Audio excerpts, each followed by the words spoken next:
بسم اللہ الرحمن الرحیم۔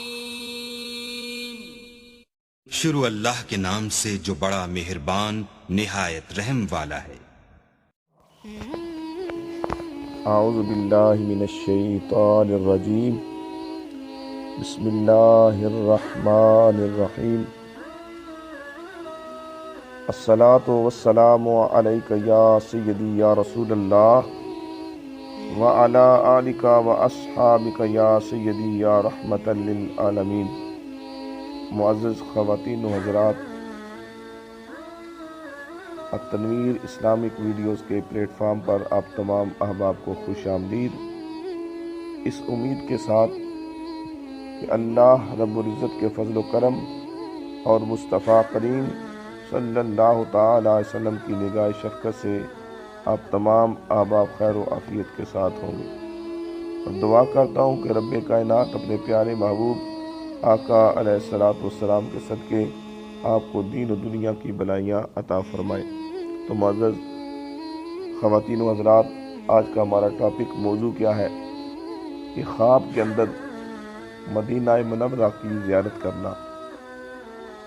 شہر مصطفیٰ کریم صلی اللہ تعالی علیہ وآلہ وسلم کی اگر بندے کو خواب کے اندر زیارت ہوتی ہے تو اس کی تعبیر کیا ہے؟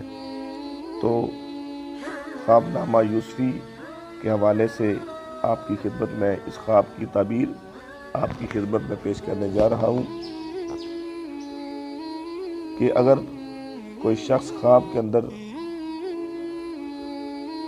مدینہ منورہ کی زیارت کرتا ہے تو اس کی تعبیر بھی ہے کہ ترقی علم، یعنی اس کو علم کے اندر ترقی ہوگی اور دینی معاملات اور دنیاوی معاملات میں بہتری آئے گی۔ اور سب سے بڑی اس کی جو تعبیر ہے اور خوش قسمتی ہے کہ جس شخص کو خواب کے اندر آقا علیہ الصلوۃ والسلام کے شہر پاک کی زیارت ہوتی ہے، مدینہ منورہ کی زیارت ہوتی ہے،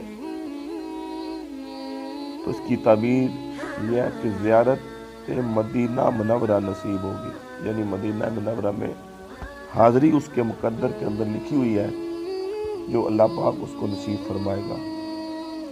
تو یقیناً یہ باعث راحت و سکون اس خواب کی تعبیر ہے۔ تو آقا علیہ الصلوۃ والسلام نے ارشاد فرمایا کہ جب تم ایسی خواب دیکھو تمہارے دل کو سکون اور قرار پہنچانے والی ہو تو تم رب کی بارگاہ میں سجدہ شکر کرو اور اس کے پیارے محبوب آقا علیہ الصلوۃ والسلام کی ذات اقدس پہ درود و سلام کا نذرانہ پیش کرو۔ معزز سامعین، اگر آپ کو میری یہ ویڈیو پسند آئی ہو تو آپ اس کو لائک، شیئر اور سبسکرائب کریں تاکہ مزید ایسی ہی ویڈیوز آپ کی خدمت میں پیش ہوتی رہیں اور آپ ان سے رہنمائی حاصل کرتے رہیں۔ اللہ کریم کی بارگاہ میں دعا ہے مالک کائنات میں پیارے حبیب آقا علیہ الصلوۃ والسلام کے صدقے ہم سب کو اللہ رب العزت کے پاک کلام اور مصطفیٰ کریم صلی اللہ تعالی علیہ وسلم کے فرامین اقدس سے رہنمائی حاصل کرنے کی توفیق عطا فرمائے۔ آمین ثم آمین۔ جزاک اللہ۔